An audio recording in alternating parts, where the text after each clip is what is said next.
Hey there, welcome to Sleepy History Secrets, the channel where history gets weird but the voice stays calm.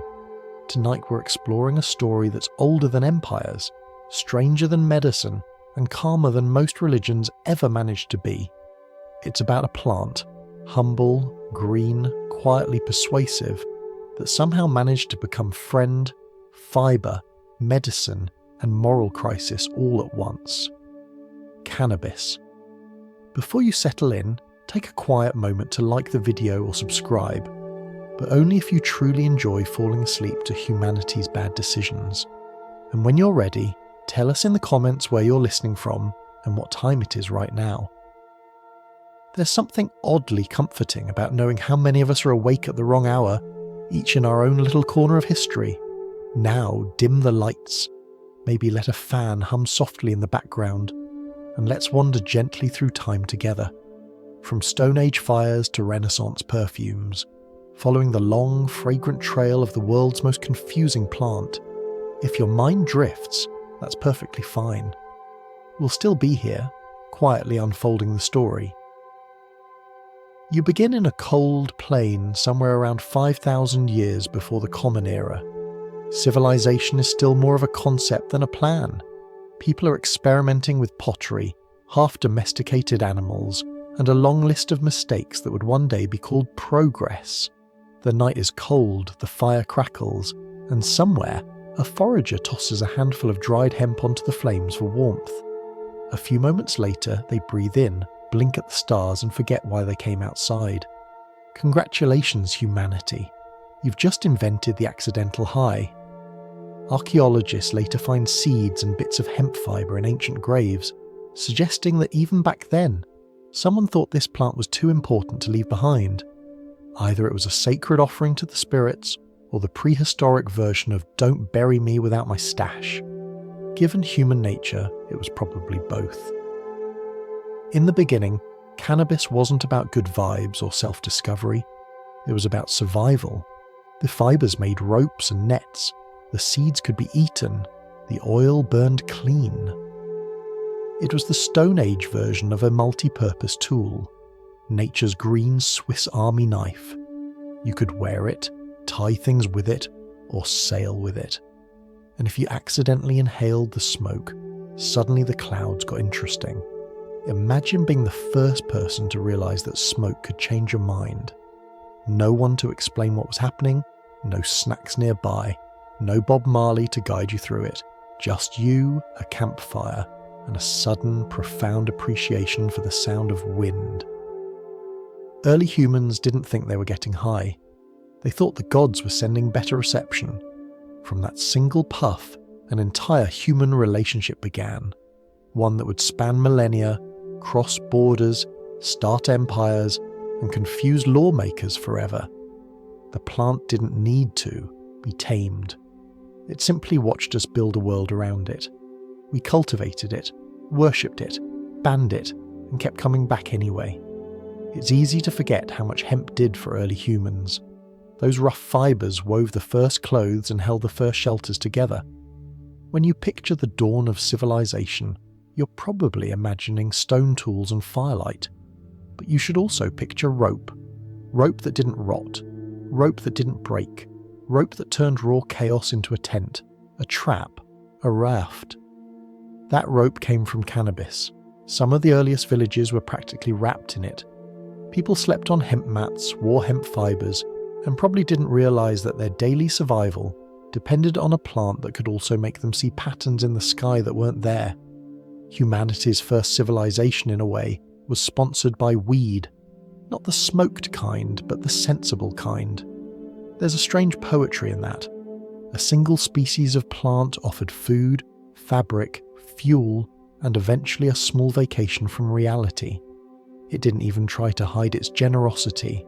It grew fast, thrived in poor soil, and asked for nothing but sunlight and neglect, a combination humans could always provide in abundance. Over thousands of years, cannabis spread quietly, hitching rides with traders and wanderers, long before anyone wrote down directions. Seeds rolled in baskets, clung to animal fur, and waited patiently for the next campfire. The plant had no ambitions. Humans provided those. At some point, someone noticed that inhaling the smoke didn't just smell nice, it changed the mood. The tired felt lighter. The sad felt less sad. The anxious suddenly discovered they could laugh at their own shadow. That discovery probably didn't happen in a grand temple or royal court. It happened beside a small fire, with cold hands, a tired body, and an accidental smile. It's strange how many great discoveries begin with someone burning the wrong thing. Gunpowder, glass, and now, the ancient world's first mental holiday. Of course, the first person who inhaled it didn't call it cannabis. They called it warmth, or medicine, or maybe nothing at all.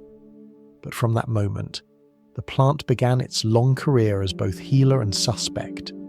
In 1 century, it would be a sacred herb. In the next, a crime. Few things in history have managed such a complicated resume. Still, at the start, there were no rules, no stigma, and no concept of addiction. Just a small green plant teaching early humans that there was more than one way to feel alive. Picture the scene again. The fire fading to embers, smoke drifting into the night, stars overhead too bright to ignore. Somewhere out there, someone is still laughing softly at nothing in particular, and civilization, without knowing it, has just taken its first deep breath. After the smoke of the Stone Age faded, the story of cannabis drifted east, to a land that loved order, balance, and paperwork. By around 2700 BCE, China was busy inventing almost everything that could be invented before electricity. Paper, silk, bureaucracy, and apparently the first official user manual for getting high. At the centre of it all stood Emperor Shennong, the so-called divine farmer. His title sounds serene until you realise it meant he spent most of his reign taste-testing random plants to see which ones killed him. Shennong's contribution to medicine was both brave and deeply impractical. He was the world's first clinical trial, except the control group was also him. Legend says he carried a transparent stomach so he could watch poisons move through his body. That's likely poetic exaggeration, or possibly wishful thinking from later scholars who needed a moral for the story. If you want knowledge, you must digest it, literally. Among the hundreds of herbs he tested, one stood out: cannabis. He noticed it soothed pain, eased fever, and helped people forget the pain they'd been complaining about in the first place. In his herbal compendium, later known as the Pen Cao Qing, which loosely translates to the classic of herbal medicine, cannabis appears alongside ginseng, ginger, and tea. It was medicine, not mischief. To Shennong's followers, plants carried personalities. Some were fiery, others cool, some balanced between the two. Cannabis, with its gentle calm, was said to harmonise yin and yang, the dual forces of tension and rest that shaped both the body and the cosmos. In modern terms, that meant it helped you stop yelling at your neighbours long enough to remember that harmony was an option. The earliest doctors didn't roll it up or set it on fire. They brewed it into tonics, ground it into powder, and prescribed it in delicate dosages measured not in milligrams but in poetic metaphors. A pinch to calm the wind within, a spoonful to quiet the heat of the blood. In other words, it relaxed people without needing to explain what a receptor was. Picture an ancient apothecary, rows of ceramic jars labelled with brush strokes, a mortar clicking softly as herbs are crushed, the air thick with the scent of resin, ginger and dust. A patient sits nearby, half hopeful, half terrified, while the healer murmurs about balance. Somewhere in that mix lies cannabis, humble, bitter, dependable.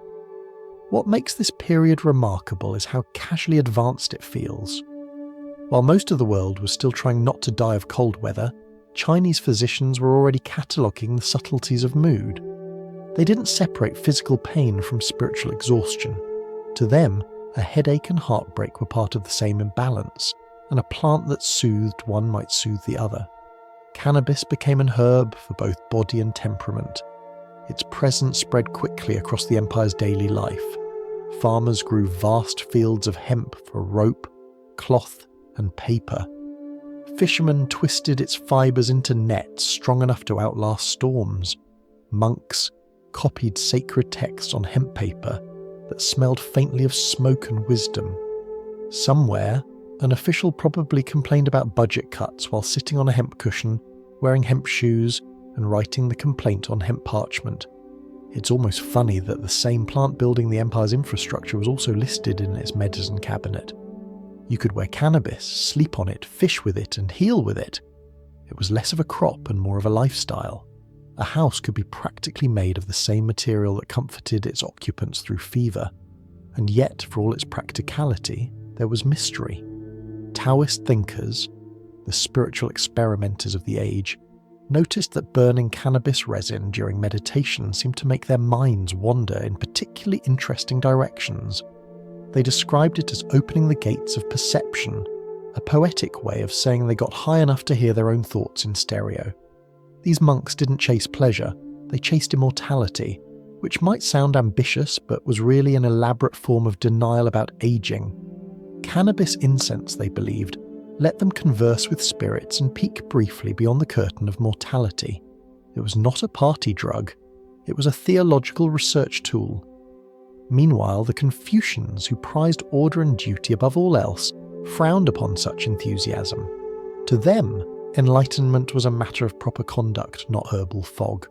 One can imagine the debates, the Taoist arguing that smoke revealed the universe, and the Confucian insisting that it revealed only poor time management. This quiet ideological tug-of-war made China the birthplace of humanity's oldest argument about mind-altering substances. Are they gateways or escapes? Tools for wisdom or signs of laziness?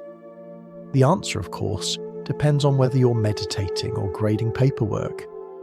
Still, both sides agreed on one thing: cannabis worked. It reduced pain, soothed anxiety, and let exhausted labourers forget how long the empire's workdays really were. In a society obsessed with harmony, it became the unofficial herb of good enough. What's fascinating is how advanced their restraint was. They never turned cannabis into rebellion. They documented it, measured it, standardized it. The same civilization that gave the world calligraphy and bureaucracy also gave us the first recorded warning label. You didn't just burn a handful and hope for the best. You followed a procedure. If the Stone Age was about discovery, early China was about refinement. Humanity's relationship with the plant shifted from curiosity to comprehension. For the first time, smoke became medicine, and medicine became philosophy. By the end of the 3rd millennium BC, hemp fields rippled across valleys, scrolls whispered wisdom on hemp paper, and Taoist monasteries glowed faintly at night with fragrant mist. Civilization had learned to bottle serenity, measure it, and even tax it. And somewhere in there, that delicate balance between the herbalist's jars and the bureaucrat's ledger, a simple truth persisted. Every age, no matter how disciplined, needs something that helps people stop worrying about the next one. By the time China was grinding herbs into tonics and quietly writing down its recipes for peace, a very different scene was unfolding across the vast grasslands of Central Asia. Here, there were no scrolls, no bureaucrats, and definitely no quiet meditation halls. There were horses, tattoos, bone necklaces, and warriors who looked like they'd never slept inside a house. These were the Scythians, nomads of the steppe, masters of the bow, and possibly the world's first recreational sauna enthusiasts. Around the 1st millennium before the Common Era, they discovered a new way to experience cannabis. While the Chinese brewed it politely, the Scythians decided that anything worth burning should be inhaled immediately and in great quantity. According to the Greek historian Herodotus, who was basically the ancient world's gossip columnist, the Scythians would crawl into small tents, throw hemp seeds onto hot stones, and seal the entrance tight. Within minutes, the air turned thick and aromatic, and then, as Herodotus carefully recorded, they howled with pleasure. You can almost imagine him writing that line with raised eyebrows. The Greeks had temples for philosophy and amphitheatres for drama. but the Scythians had hotboxed the steppe. It wasn't just a party, though it probably started that way. The ritual was part of funerary ceremonies, a farewell smoke with the spirits. When someone died, the tribe burned hemp to honour the departed and to remind themselves that life was short, death was mysterious, and everyone was temporarily hilarious. Archaeologists have since found golden braziers, wooden bowls, and even decorative bongs buried in Scythian tombs, their interiors coated with traces of burnt cannabis resin. The tools were extravagant, gold, finely crafted, clearly not intended for anything as trivial as lighting the evening fire. These were instruments of spiritual travel, or, depending on your perspective, the first evidence of people getting high in style. Inside those tents, with smoke so dense it blurred the line between world and dream, the Scythians believed they were communing with their ancestors. The ritual offered purification, connection, and perhaps a convenient excuse for public weeping. It was religion as shared experience, laughter, tears, trance, all in one. You can call it early therapy, but with fewer couches and more fire. Their world was perfectly suited to such a ritual. The steppe stretched for thousands of miles, a horizon so empty it made humans crave meaning. When your landscape offers nothing but wind and silence, it's natural to invent ceremonies that fill the air. The Scythians found theirs in smoke, a temporary bridge between the living and the dead, a sensory way to make the invisible feel tangible. It's hard not to see the beauty in that. No scriptures, no temples, just a moment of shared air between past and present. The Greeks, who loved to interpret everything as either a sign of civilization or madness, wrote about the Scythian ritual with a mix of fascination and moral distance. They admired the simplicity but couldn't quite understand the joy. For them, intoxication was supposed to come from wine, preferably poured by a servant and accompanied by debate. The idea of rolling around a smoky tent with tattooed horsemen was, frankly, too unstructured for their taste. But the Scythians didn't need philosophers to explain their ecstasy. Their theology was simple. The earth feeds you, the sky watches you, the smoke connects you. It was a faith built on air, and it travelled lightly. Modern researchers analysing the chemical residues from those ancient tombs have confirmed that the Scythians weren't burning ordinary hemp. They had cultivated a variety richer in the compounds that make the mind drift. They didn't know about molecules or formulas, but they understood effect. They had selected plants that worked, a kind of prehistoric chemistry achieved through centuries of trial, error and curiosity. And that's the quiet miracle of it. Long before laboratories and legislation, people knew how to listen to nature's feedback loop. If something healed, they kept it. If it made the world shimmer, they wrote songs about it, or at least hummed until they forgot the words. The Scythians carried cannabis across their trade routes, tucked in pouches beside spices, salt, and weapons. Wherever they camped, the scent followed. By spreading their rituals, they also spread a philosophy that a bit of smoke could soften grief, mark celebration, or simply make a cold night bearable. You can picture the scene, a circle of tents under an enormous sky, the wind hissing through grass taller than a man, the faint hum of horses shifting nearby. The ritual begins, a handful of seeds tossed onto glowing stones, a hiss, a burst of fragrance, the first coughs turning to laughter. Outside, the night stretches on, endless. Inside, time slows. The tribe breathes together, eyes half closed, each person both alone and connected. It's easy to romanticize the past, but in truth, it wasn't peaceful. The Scythians were fierce, often at war, constantly moving. Yet even warriors needed softness, a ritual that reminded them of what was worth defending. For them, that softness came from a plant that grew as freely as they roamed. In a sense, they turned intoxication into communion, not escape, but encounter, not rebellion, but reverence. and when the ceremony ended, they stepped out of their tents with the same expression humanity still wears after centuries of trying to explain the unexplainable. Half peace, half confusion, entirely human. As the smoke thinned over the grasslands, the plant kept moving. Traders carried seeds west to Persia and south toward India, where it would soon acquire gods, temples, and a recipe involving milk and spices. The next stage of cannabis's long adventure was about to begin, no longer just smoke, but a sacred drink. By the time the Scythians had perfected the art of turning grief into smoke, China had already begun its long experiment in self-control. Where nomads found freedom in air and movement, the Chinese found it in structure. They didn't worship fire or wind, they worshipped balance, the kind that can only be maintained if everyone agrees not to get too excited at once. Cannabis had already earned a place in the medical texts thanks to Shennong's fearless taste tests. But medicine, as with all things in China, was also philosophy in disguise. The idea was simple. The body was a small universe, full of energy currents called qi, governed by the eternal dance of yin and yang. If one of them got too enthusiastic, illness appeared. The role of the healer was to restore equilibrium, preferably without killing anyone.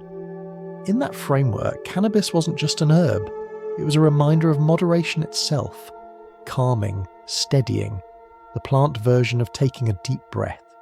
It soothed, it softened, it stopped arguments before they escalated into poetry. Still, some people saw potential beyond pain relief. Among the Taoists, who believed that wisdom lay in flowing with nature rather than mastering it, cannabis became part of spiritual practice.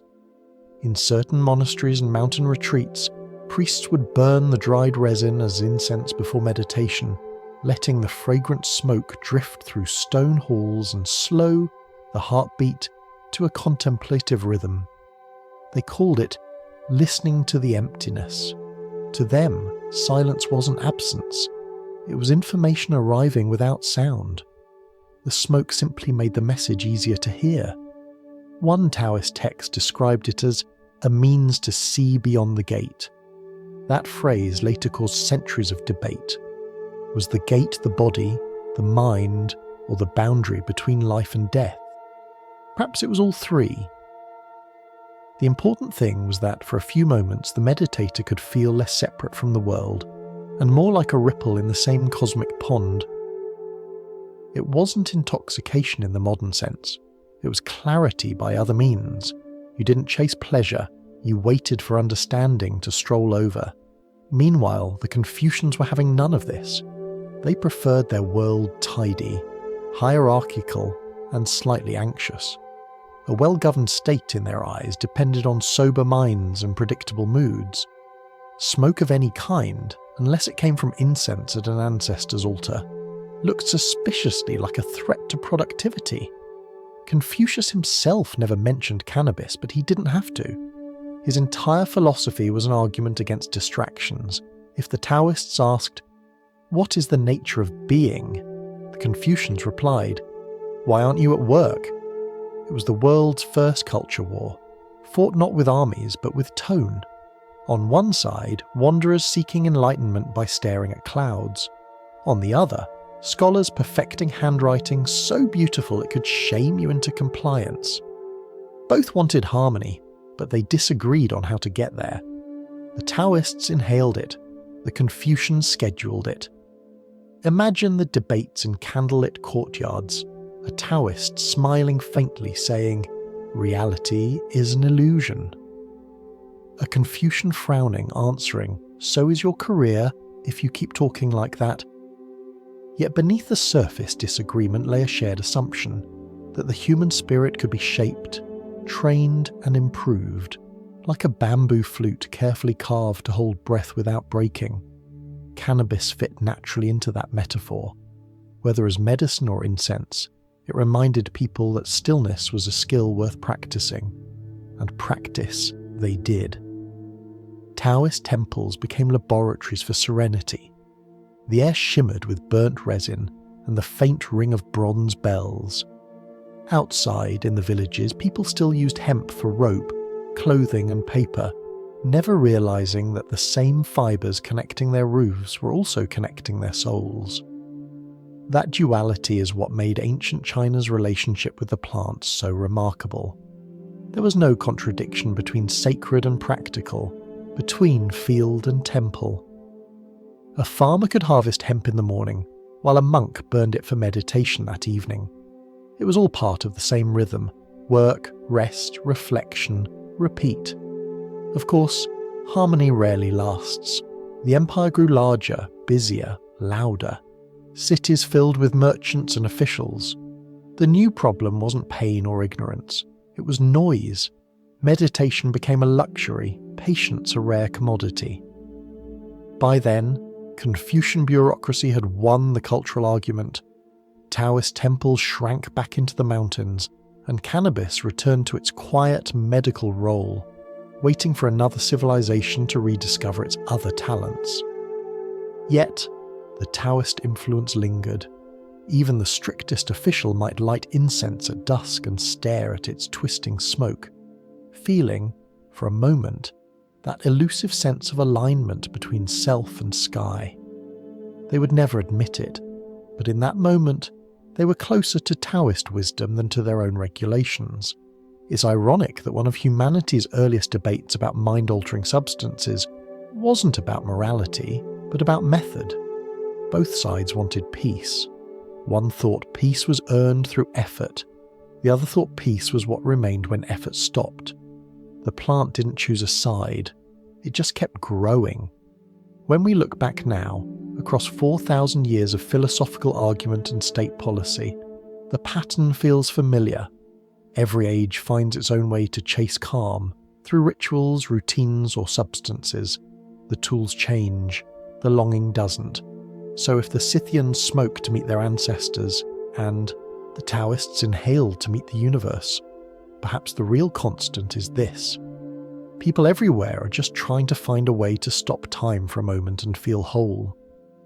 In the distant mountains of early China, where clouds move like thoughts and temples cling to cliffsides, you can still imagine a faint trace of that smoke rising.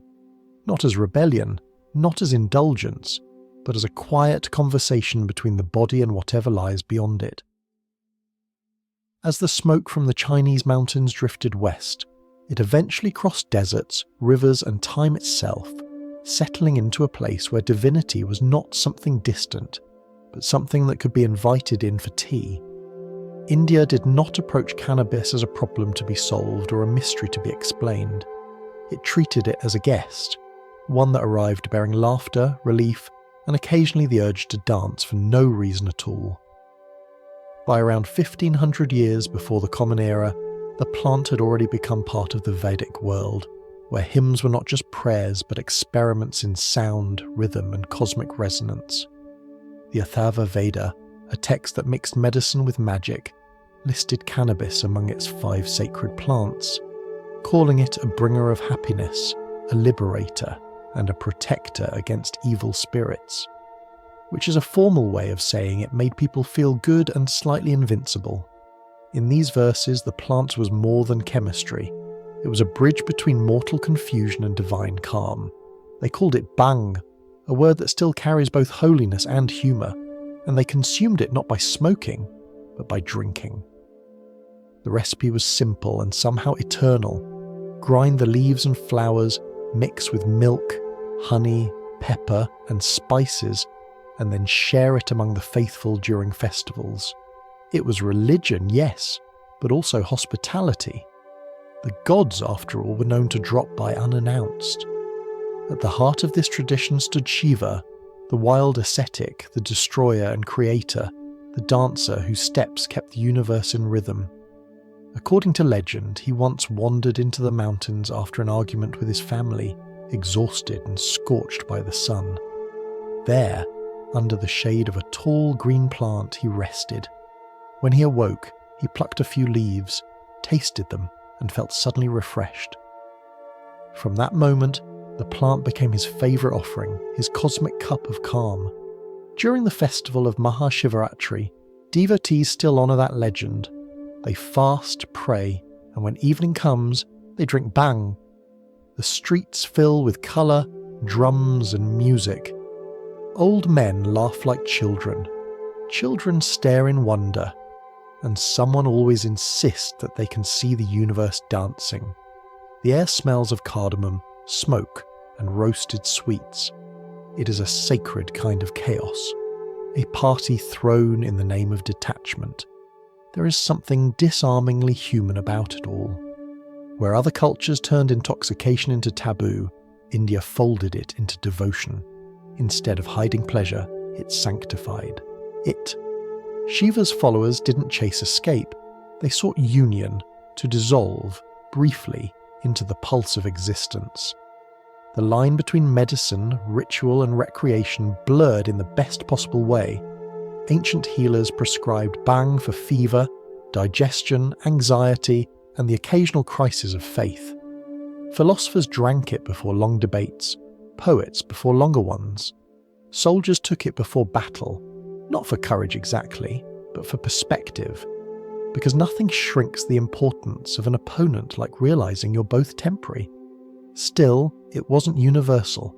India's spiritual diversity ensured that every revelation came with a rebuttal. While some sects praised bhang as divine nectar, others warned that intoxication distracted from true enlightenment. One sage wrote that, "The plant may open the door to the gods, but not everyone who enters is invited." It was a polite way of saying, "Moderation, please." That paradox, holiness and hesitation, gave the tradition its depth. Cannabis wasn't worshipped blindly. It was respected, studied, and occasionally scolded. The same texts that praised it also reminded followers that bliss without wisdom was just another form of ignorance. In a sense, India had invented not only the world's first spiritual drink, but also the first responsible use policy. And yet, beneath the philosophy and ritual, there was something simpler happening.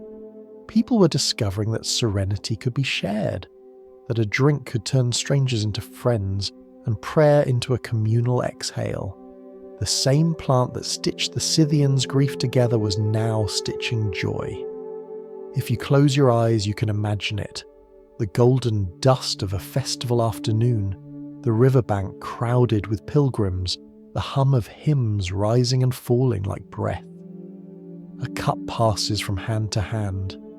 The liquid is thick, green, slightly bitter, chased by laughter.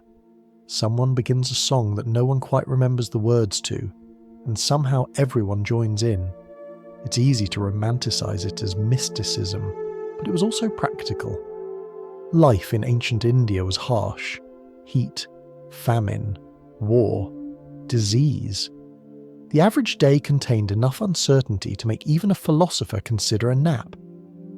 Cannabis offered small relief, a way to pause the weight of living. It didn't erase suffering, but it wrapped it in gentleness. Over time, bhang became woven into the cycles of life. Weddings, births, harvests. Every celebration had its ritual drink. Even colonial chroniclers centuries later were astonished by how widespread and normalized it was. They described villages where bhang sellers worked beside priests, and everyone, from scholars to farmers, treated it as simply part of being human. The deeper irony, of course, is that the same plant worshipped as divine in India would one day be outlawed elsewhere for inspiring too much joy. But in the early days, it was the opposite of forbidden. It was a reminder that the sacred could be simple, a sip, a smile, a small forgetting of the world's noise. To this day, during the spring festival of Holi, when colours fly through the air and strangers throw powder at one another in cheerful chaos, bhang still flows. It is the old heartbeat of a very ancient idea, that the divine doesn't live in temples, but in moments when humans forget to be separate. From the icy tents of the Scythians to the sunlit courtyards of India, the plant had already transformed from smoke into spirit, from ritual to relationship. It no longer needed to be burned to work its magic, it just needed to be shared. By the time India had perfected the art of drinking its gods, the idea of sacred smoke was already travelling west, winding its way across mountains and through ancient markets. The Persians and their Mesopotamian neighbours didn't just inherit the plant, they inherited the questions that came with it. Why does it calm? Why does it heal? And why, in the right hands, does it make the world feel just a little too beautiful to be accidental? If India treated cannabis as devotion, Persia treated it as philosophy. The region was a cradle of both religion and doubt, a place where incense burned in temples while scribes argued over the shape of eternity. Cannabis fit right into that atmosphere, fragrant, ambiguous, and slightly subversive. The earliest written traces appear in Assyrian medical tablets, thousands of years old, where the word kunubu was used to describe a plant mixed with oils for ritual purification. It's an ancestor of the word cannabis, a reminder that languages, like plants, tend to spread wherever humans do. These oils were not recreational. They were ceremonial, smeared on altars and statues, rubbed onto skin, inhaled through slow, deliberate breath. The Assyrians believed smoke carried words upward, prayers rising on invisible ladders. For the priests of Babylon and the fire temples of Zoroastrian Persia, smoke wasn't a distraction, it was a vehicle. It moved between worlds. When a priest stood before the sacred flame, chanting hymns written long before alphabet settled, he was both messenger and passenger. The resinous clouds of burnt herbs were thought to guide the soul's vision, helping it perceive the thin threads that tied heaven and earth together. It's tempting to think of this as an ancient form of aromatherapy, but that misses the grandeur of their intent. These people weren't trying to relax, they were trying to touch the architecture of reality. To them, the gods weren't above the sky, they were in the patterns of it, in the way smoke curls, in the rhythm of a flame flickering toward nothing.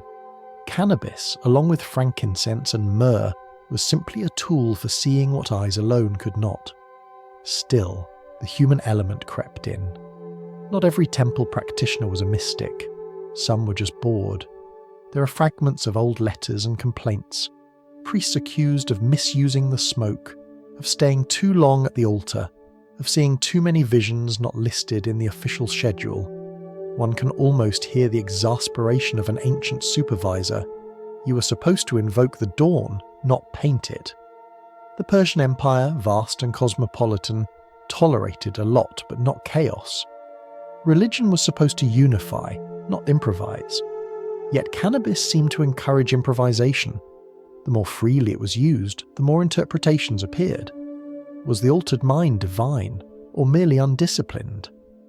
Did clarity come from smoke, or was the smoke just an excuse to stop thinking? Those questions persisted through centuries of philosophy. These Zoroastrians, who believed in an eternal struggle between light and darkness, saw intoxication as both danger and metaphor. Too much of it, and the line between good and evil blurred, just enough, and one might glimpse the order hidden beneath it all, balance again that ever-recurring moral of the human story. Meanwhile, ordinary people kept using the plant the way ordinary people always do, pragmatically. It eased pain, softened coughs, and quieted grief. Persian physicians wrote about its ability to cool the blood and calm the nerves. Soldiers used it to steady trembling hands before battle. The empire's traders carried it along the royal road, from the cities of Mesopotamia all the way to Anatolia and the Levant, where it mixed with Greek curiosity and Egyptian incense. Through all this, cannabis remained neither condemned nor celebrated, just useful, mysterious, and slightly unpredictable. Like fire, it inspired respect. The poets, of course, couldn't resist. By the later centuries, Persian verse began to play with the theme of sweet smoke and hidden gardens. Sometimes it meant literal gardens, sometimes it meant states of mind. The metaphor blurred deliberately, as if poets knew that the best truths were the ones that left room to wander. You can imagine a scholar at dusk sitting by a terrace overlooking the desert. The air is cooling, the sky turning from gold to violet. He lights a small bowl of resin, watches the smoke rise, and begins to write about the soul's journey. Each word feels heavy and precise, each pause perfectly timed. By the time the lamp runs out of oil, he's convinced he has touched eternity, and also that he forgot to eat dinner. What unites these ancient experiments, from the Chinese incense burner to the Persian censer, is the belief that smoke can teach. It's a fragile teacher, speaking in swirls and hints. It offers no commandments, only suggestions. Look closer, breathe slower, stop pretending you understand. In many ways, these rituals were early forms of meditation, disguised as devotion. The body slowed, the breath deepened, the mind drifted between wakefulness and dream. It was the same neurological trick that every age rediscovers under new branding, from chanting to deep breathing to mindfulness apps.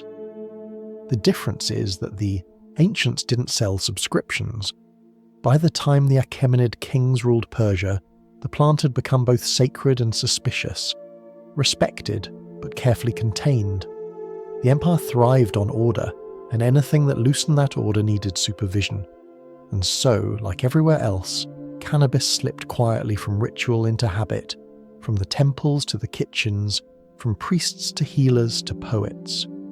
The plant kept teaching, but fewer people were listening. Its journey, though, was far from over. Across the Red Sea and into the Nile Valley, another civilization was waiting. One that already filled its tombs with herbs, oils, and the promise of eternal life. Egypt had mastered the art of preservation. Soon, it would try to preserve serenity itself. If the Persians saw smoke as a path to the heavens, the Egyptians saw it as a way to make the heavens behave. Everything in Egypt was ritual, from sunrise to embalming. The Nile rose and fell with perfect rhythm, and the people responded with one of their own, a culture that wrapped both the living and the dead in order, perfume and linen. Here, cannabis became not a mystery to solve, but a substance to sanctify. By the second millennium before the Common Era, Egyptian medicine was already astonishingly organised. The Ebers Papyrus, a long roll of fragile script now faded to the colour of desert bone, listed hundreds of treatments. For coughs, wounds, fever, melancholy and childbirth. Among the ingredients were honey, dates, garlic, crocodile fat, and, tucked discreetly among them, a plant called shemshemet. Some scholars think this meant cannabis.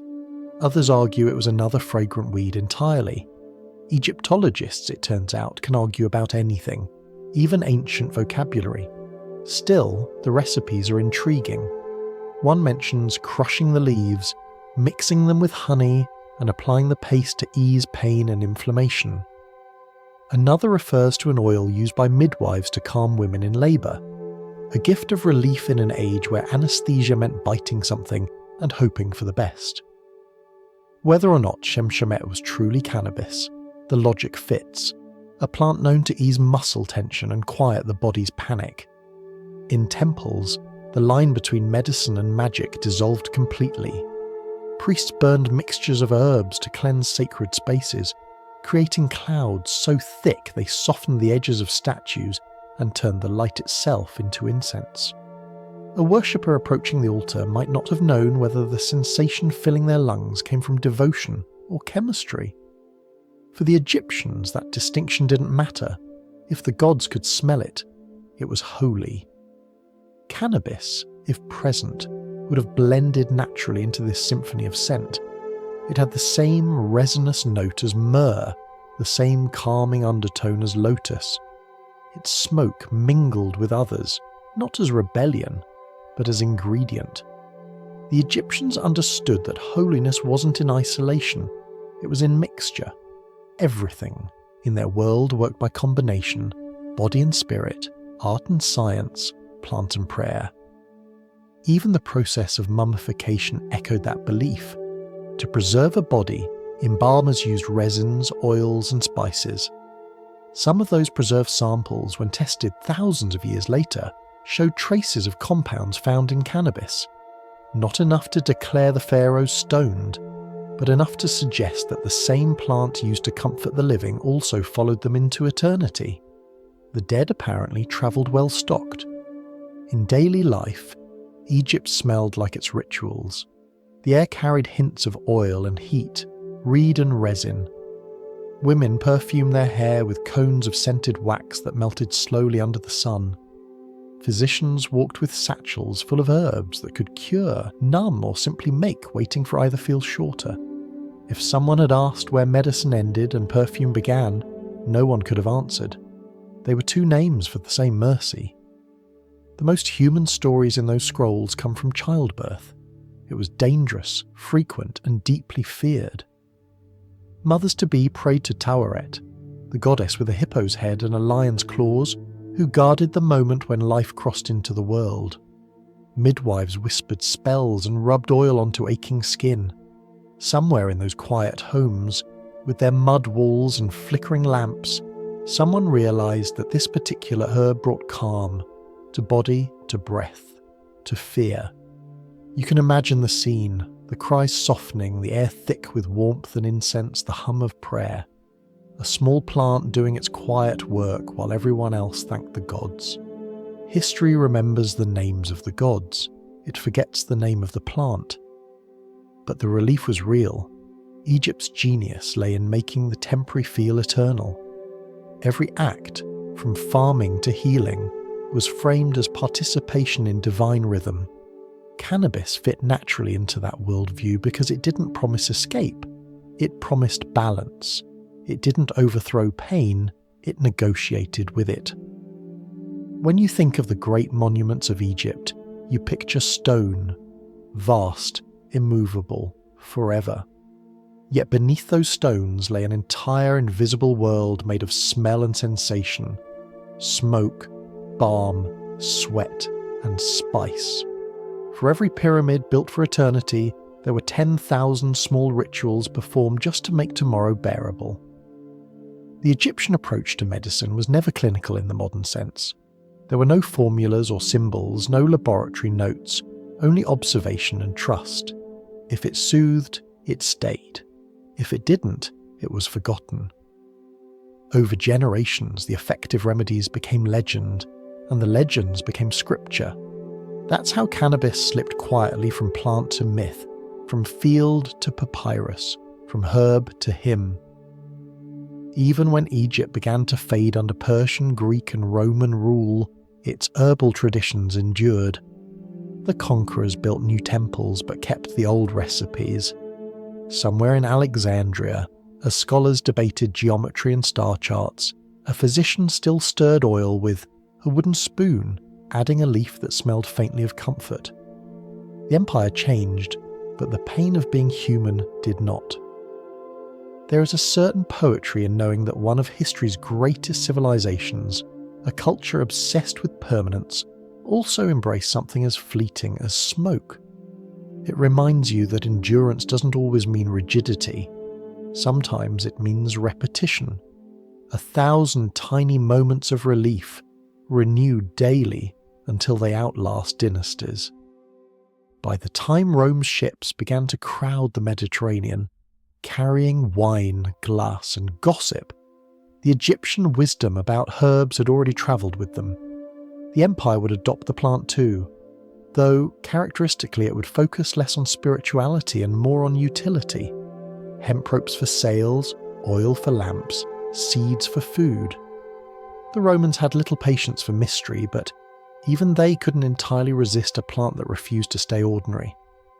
The smoke rising from Egyptian altars had finally met the salt wind of empire, and the world, once again, was ready for a new interpretation of the same old calm. By the time the plant reached the Mediterranean, it had already lived several lives, a sacred incense, a soothing balm, a sacred drink. In Greece and Rome, it would get a new identity altogether, something far less mystical and far more practical.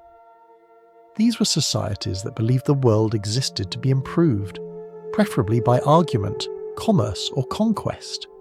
If a thing could not build a ship, fill a stomach, or entertain a symposium, its usefulness was open to debate. And yet, even the most rational civilizations have a soft spot for comfort. The Greeks were first. they inherited fragments of Egyptian medicine and blended them with their own habit of asking too many questions. Hemp, or cannabis as they called it, appeared in the writings of Herodotus, who, after reporting on the Scythian smoke tent, must have returned home wondering if Athens could use some relaxation.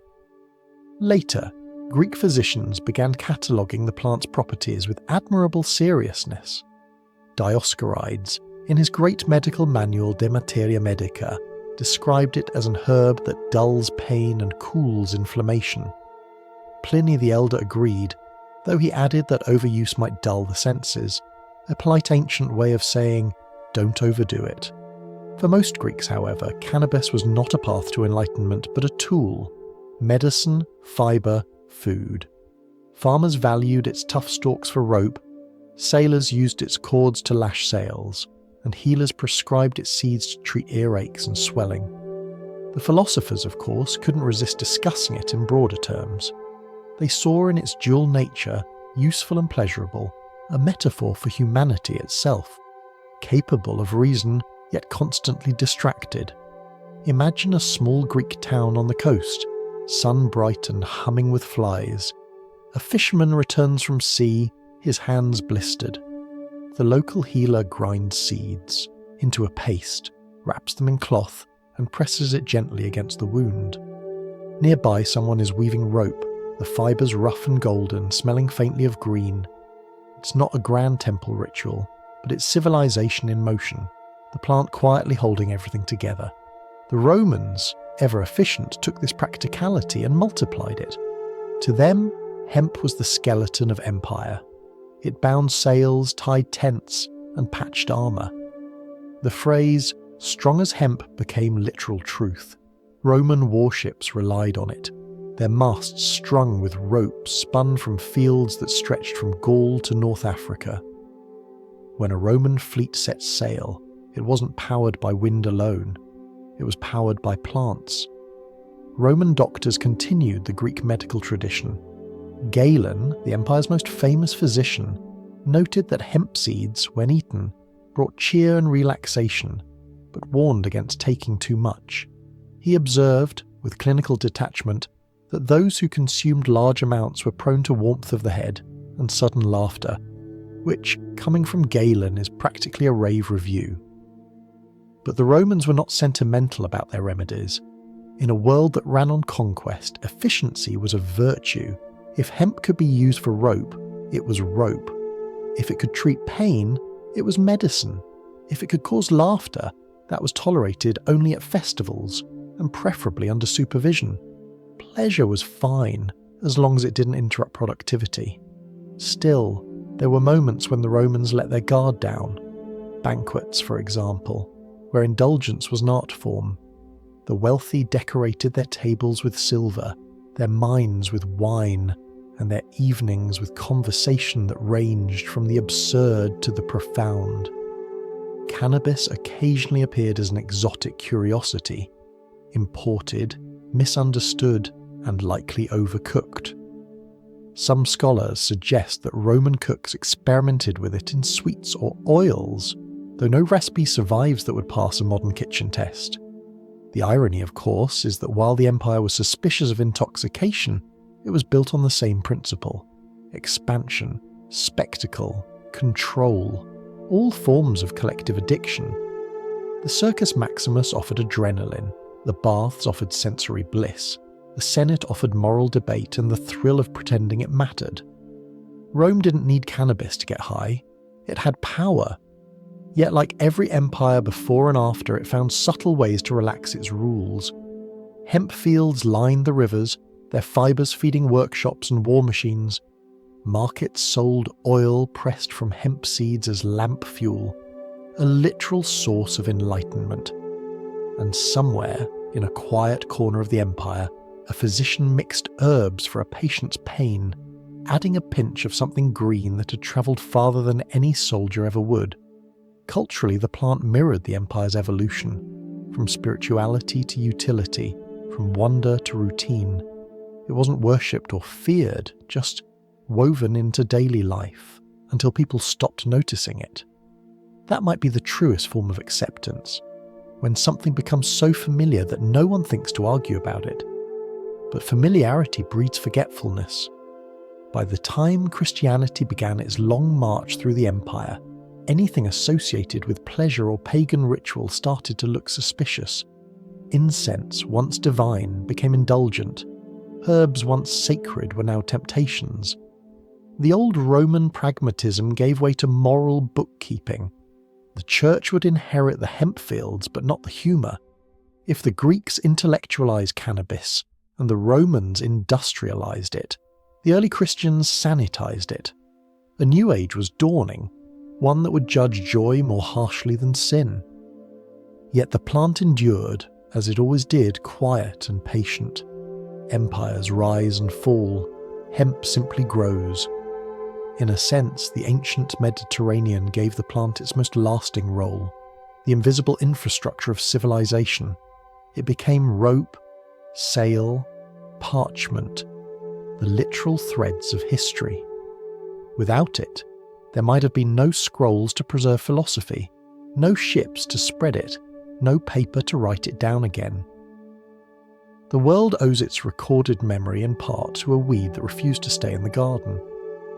As the last Roman galleys creaked out of Alexandria's harbour, their sails stiff with hemp rope and ambition, the plant set off once again, east toward Asia, west toward Europe, carried by trade, rumour, and human restlessness. It had been sacred, it had been ordinary, and soon it would become scandalous. When the plant finally left the comfort of temples and gardens, it did so quietly, tucked into baskets beside cinnamon and silk. The Silk Road was less a single road and more a restless idea, a chain of tracks, oases and bargaining tables stretching from the Chinese deserts to the Mediterranean Sea. Across it moved everything that couldn't sit still: spices, glass, fabric, stories, and, inevitably, seeds. Caravans carried hemp and hashish the way merchants carry gossip, with enthusiasm and plausible deniability. A bundle of herbs labelled for medicinal purposes could pass through almost any checkpoint. It was the ancient world's most successful marketing strategy. The traders weren't lying exactly. They simply left out the part about the laughter. Each region the caravans crossed added its own flavour to the plant's identity. In Central Asia, it remained a tool for ceremony and warmth. In Persia, it kept its aura of mystery. In India, it stayed holy. And as it crept westward through the mountains of Bactria and into the busy markets of Samarkand, it began to gather stories like dust. Imagine a trading post at dusk, the air thick with spice, sweat, and curiosity. A Persian merchant argues with a Chinese silk dealer about price and philosophy at the same time. Behind them, camels groan like tired philosophers. A Sogdian interpreter smokes something that smells faintly sweet, insisting it helps him translate better. Nobody believes him, but nobody complains either. That was the genius of the Silk Road. It didn't just move goods, it moved habits. The exchange wasn't merely economic, it was sensory. Incense from India, honey from the steppes, amber from the Baltic, all mingled in the air until no one could say where one world ended and another began. Cannabis fit perfectly into that mosaic. It was portable, pleasant, and ambiguous. You could burn it for the gods, sell it to a doctor, or share it with a friend. The label changed depending on who was asking. By the Middle Centuries, before the Common Era, the plant had become one of those quiet constants of human travel. Archaeologists have found traces of it in caravansary ruins, along with peppercorns and shards of Chinese pottery. Some of the remains even contained ornate metal braziers, small portable furnaces used to heat and inhale aromatic herbs. The designs are elaborate. Bronze bowls with stylized animal handles, soot-stained but still elegant. They look less like tools and more like trophies of indulgence. The most famous examples come from the Pamir Mountains, where high-altitude tombs have yielded the world's first confirmed evidence of cannabis with elevated potency. scientists analysing the residue found traces of compounds that modern chemists would recognise as strong. You can translate that into ancient terms as whoever used this definitely noticed. These discoveries confirm what Herodotus suspected centuries earlier, that people on the steppes weren't merely burning hemp for warmth. They were conducting spiritual experiments without knowing it. For the travellers of the Silk Road, such experiments were both entertainment and endurance. Days were long, nights cold, and philosophy free. A shared smoke could replace conversation among people who didn't share a language. One exhale could mean peace, or trade, or temporary forgiveness. The plant's reputation shifted as quickly as the wind. In one city, it was a sacred offering. In the next, an imported curiosity. Farther west, a suspect pleasure. And yet it thrived because every culture recognised itself in it. Calm without surrender, relief without excess, connection without commitment. It was, in its own way, a model citizen of the ancient world. Of course, not everyone was thrilled by its popularity. Some regional rulers tried to regulate the trade, suspicious that anything this beloved must be destabilising. One Persian edict warned against herbs that loosen the tongue and confuse devotion. That could describe either hashish or a successful poem. In practice, both survived the ban. The merchants simply packed the leaves deeper, next to dried dates and fine textiles. Prohibition then as now mostly improved creativity. The plant didn't just travel in sacks, it travelled in metaphors. As Buddhist monks carried scriptures eastward toward China, they often used hemp paper for their scrolls, linking spiritual wisdom to physical fibre. A monk could copy an entire sutra on hemp parchment, roll it tightly, and hand it to another traveller who used hemp ropes to secure his baggage. Across thousands of miles, hemp held faith together quite literally, and somewhere along those same routes, another innovation appeared: hashish, the compressed resin of the plant, dark and fragrant, easier to transport than loose leaves. It was the Silk Road's version of convenience packaging, compact, potent, and profitable. You could tuck a brick of it into a saddlebag and cross empires without anyone the wiser. By the time the caravans reached the great cities of the Islamic world, Baghdad, Damascus, Cairo, the plant had become truly international. Each culture reinterpreted it according to its needs. Scholars studied its medicinal effects. Poets praised its ability to lift the veil between hearts. Officials pretended not to notice until they had to. You can almost picture the journey in cinematic fragments. A caravan winding through snow, bells tinkling against the silence, smoke rising from a brazier in a desert inn, a merchant's ledger written on hemp paper, listing items that sound suspiciously like incense, a jar of honey labelled in 3 languages, because honesty works best when multilingual. Through all of it, the plant kept doing what it always did, offering small, temporary peace in a world that could never sit still. In that sense, the Silk Road was not just a trade route, it was humanity's first global therapy session. Every stop along the way added a verse to the same quiet hymn. Life is difficult, and this helps. When the last of the caravans reached the edges of the Mediterranean, they carried more than spices and silk. They carried a habit, a rhythm, and a scent that no one would ever quite forget. The smoke that began in mountain tents now curled through bazaars and palaces alike.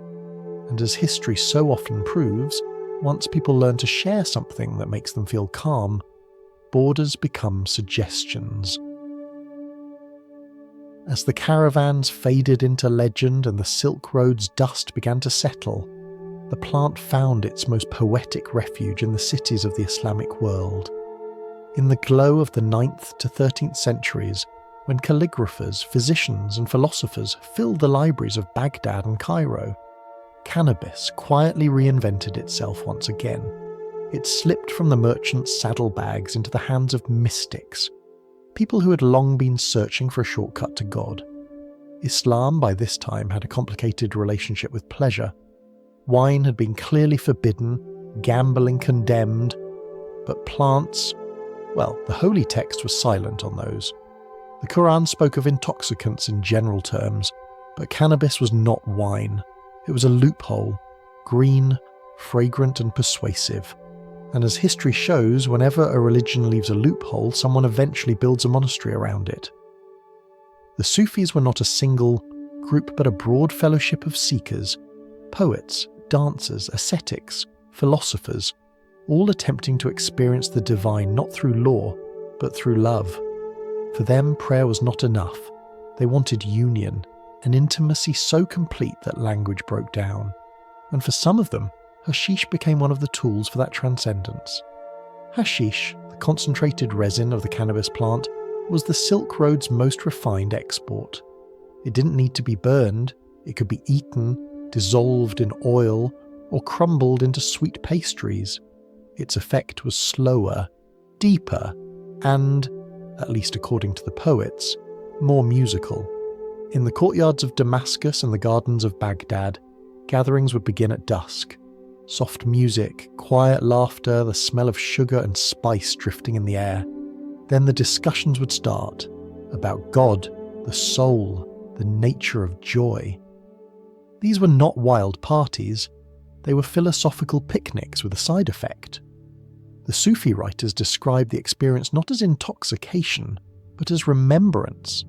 They said the plant helped them recall a truth buried under daily noise, that everything was already divine. Rumi, though he never wrote about hashish directly, captured the same feeling in verse. When you do things from your soul, you feel a river moving in you, a joy. For many Sufis, that river was smoke. Naturally, not everyone approved. The jurists, guardians of moral order, were horrified. They saw hashish as a lazy man's meditation, a way to imitate holiness without the required discipline. The theologians debated, if God created everything, then he created this plant too. If the faithful used it to feel close to him, was that a sin or simply good theology? The arguments could last for weeks, mostly because no one wanted to stop testing the evidence. Governments eventually joined the conversation, which always makes things less fun. In 13th century Egypt, Sultan Baybars, the same man famous for fighting crusaders and Mongols, decided that hashish was a threat to order. He issued edicts banning its use, describing it as a corruption of the mind and manners. The penalties were harsh: floggings, fines, and public humiliation. Yet, according to several court reports, the guards assigned to enforce these bans frequently confiscated the evidence and tested it themselves. It was the medieval equivalent of quality control. Hashish, of course, survived. It always does. When the official world closes its gates, it simply moves to the rooftops. In the cities of the Islamic Golden Age, hashish found a second life in poetry and song. The mystics compared its calm to divine grace. The skeptics compared its aftertaste to regret.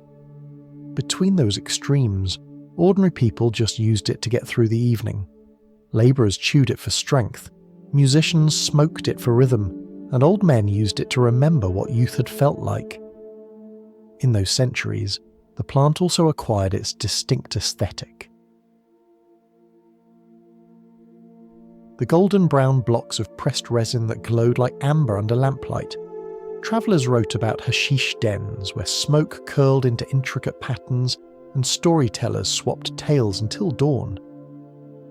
To a modern reader it might sound like indulgence, but at its heart was something more familiar, the need to pause time, to soften the edges of living. Sufism, with its emphasis on music and movement, turned this into an art form. The whirling dervishes, spinning in trance until the self dissolved, sometimes burned herbs as part of their ritual. The mixture of smoke, rhythm, and repetition created a state of calm disorientation, not escape, but surrender. To lose oneself was to find the divine. It's easy, centuries later, to draw a moral line and say who was right, the jurist defending purity or the mystic seeking experience. But history is rarely that tidy. Both were chasing the same goal: peace. One sought it through control, the other through release. Cannabis merely provided a third option, a quiet reminder that peace can be inhaled, not commanded. If you walk through Cairo at night during this time, you would hear the two worlds overlapping. In one quarter, scholars argued beneath oil lamps about the limits of reason. In another, flutes and drums carried Sufi songs into the dark. Between them, in narrow alleys and hidden gardens, small groups sat cross-legged, sharing a bowl of resin and soft laughter. The air shimmered with both devotion and defiance. And maybe that's the most honest portrait of the age. Not rebellion, not decadence, just human beings trying to touch something larger than themselves without losing what made them human. By the 14th century, hashish had spread from Egypt to Syria, from Damascus to Istanbul, carried by merchants, pilgrims and soldiers. Some saw it as sin, others as solace. Either way, it became part of the world's shared vocabulary of comfort. The plant no longer belonged to a single religion, culture or law. It belonged to mood itself. Somewhere, under a cold night sky, a Sufi poet leans back against a wall. The city hums around him, distant prayers, footsteps, a donkey braying at nothing in particular.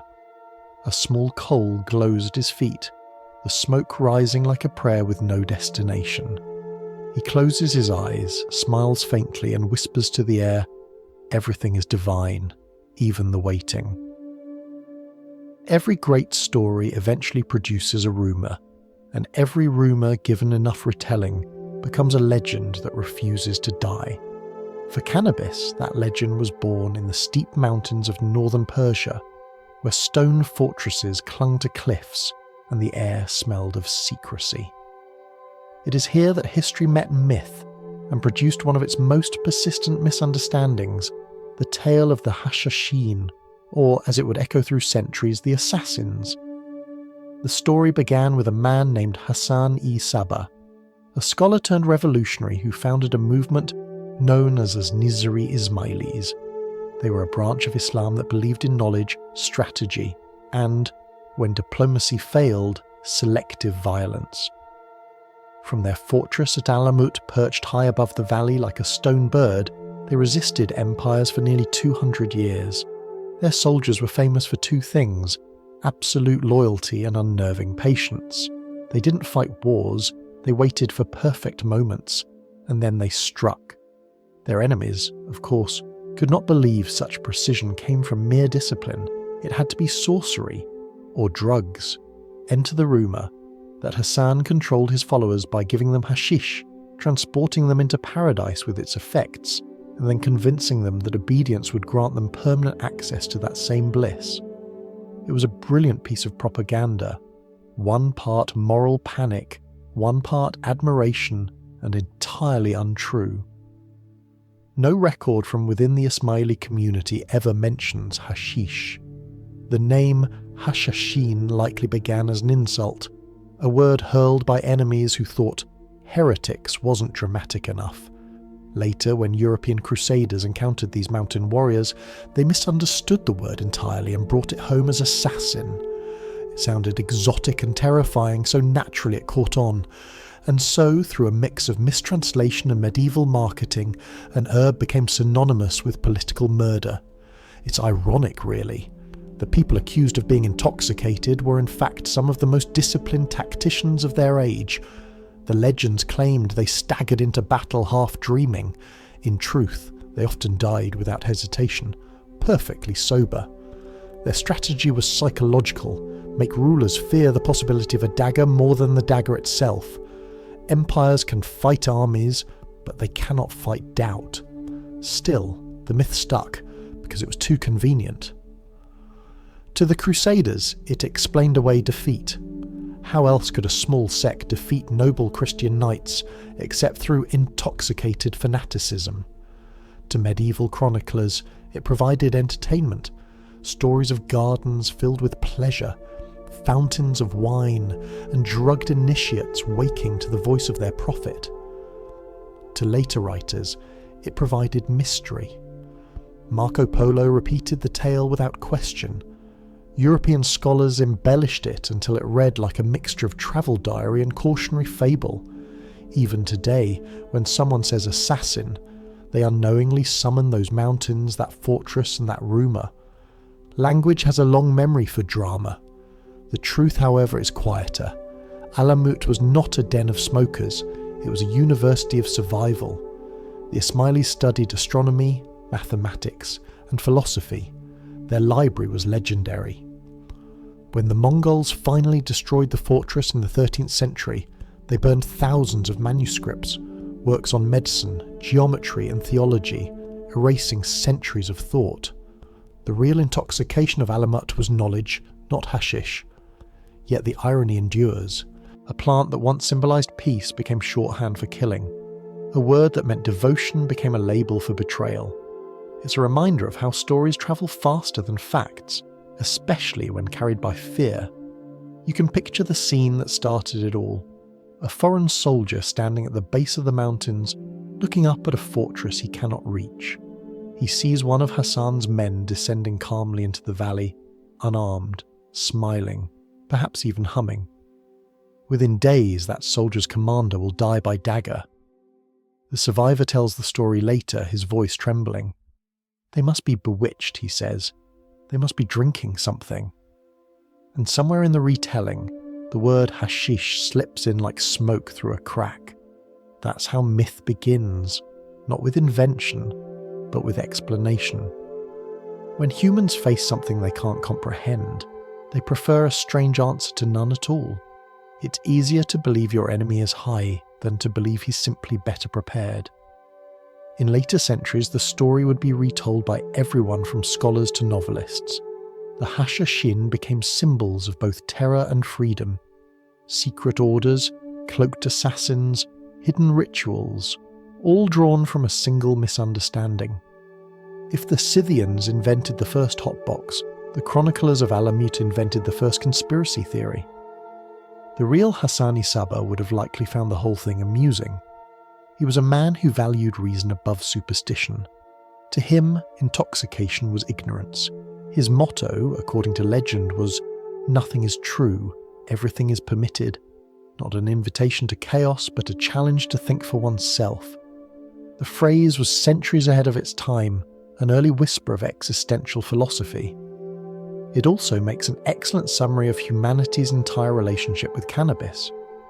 As centuries passed, the legend travelled even farther than the plant itself. In medieval Europe, the word assassin became detached from any cultural context and simply meant one who kills secretly. The drug connection faded, but the glamour remained. Painters, playwrights, and eventually novelists resurrected the myth whenever they needed a symbol of mystery or rebellion. The modern imagination, with its love for masked heroes and secret societies, still owes a debt to that original mistranslation. Somewhere, buried under all the exaggeration, a simple truth survives. The same plant that comforted monks and healed farmers was once accused of inspiring fanatics. The same fortress that sheltered scholars became, in rumour, a paradise of delusion. Humanity doesn't just consume substances, it consumes stories. And stories, like smoke, have a way of escaping their containers. If you could stand today on the ruins of Alamut, the wind moving through stone, the valley below silent except for birds, you'd find no sign of the fabled garden, no echo of drugged assassins. Just rocks, sunlight, and the ghosts of imagination. History, it seems, has an odd sense of humour. It lets lies live longer than walls. By the time the myths of the assassins reached Europe, the plant itself had already arrived. Quieter, less mysterious, but far more useful. The traders and crusaders who had crossed the Mediterranean brought back stories of strange Eastern habits, exotic spices, and a certain green powder that seemed to make people far too relaxed for Christian comfort. In the hands of medieval Europe, cannabis would lose its divinity, gain a work ethic, and become both a blessing and a curse, sometimes on the same page. Europeans had known hemp for centuries, but mostly as a material, not a mood. It grew tall, strong, and obedient, which made it a perfect citizen for the Middle Ages.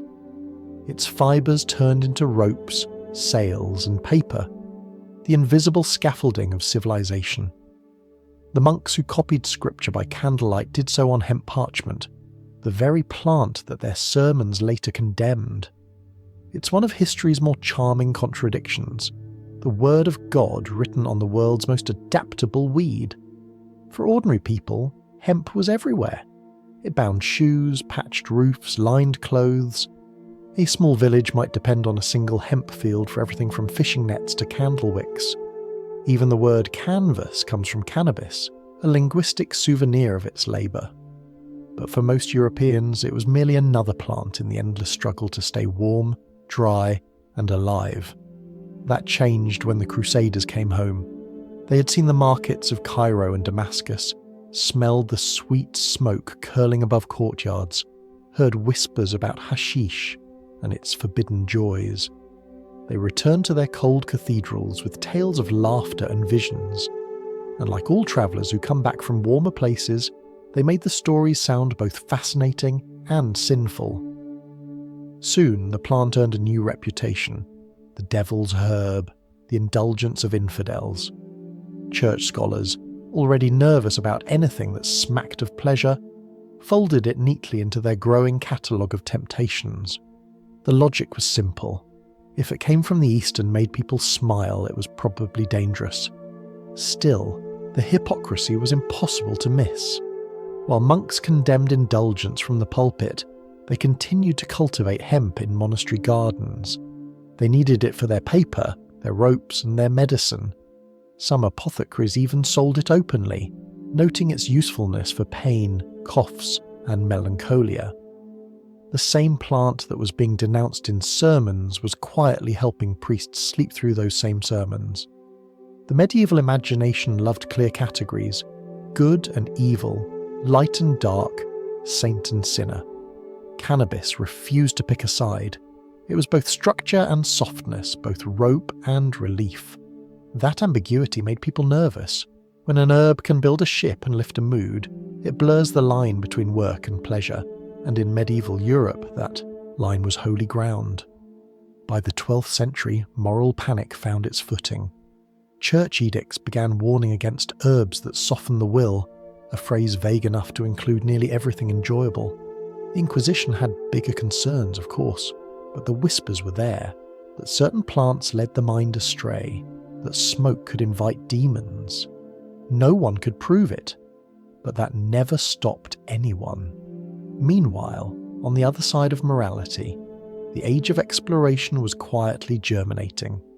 Europe's ships, those floating symbols of curiosity and conquest, quite literally depended on hemp.